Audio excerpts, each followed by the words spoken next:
ఏ బాటైనా పర్వాలేదంట, సమయంతో సాగటమే మన సింపుల్ సిద్ధాంతం.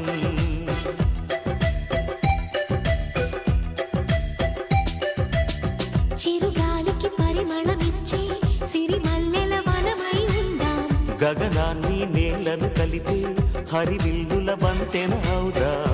ఆనందం అంటే అర్థం మనమందా, ప్రతి పూట పాతై సాగే హుషారు సరిగమలో ఎన్నో ఎన్నో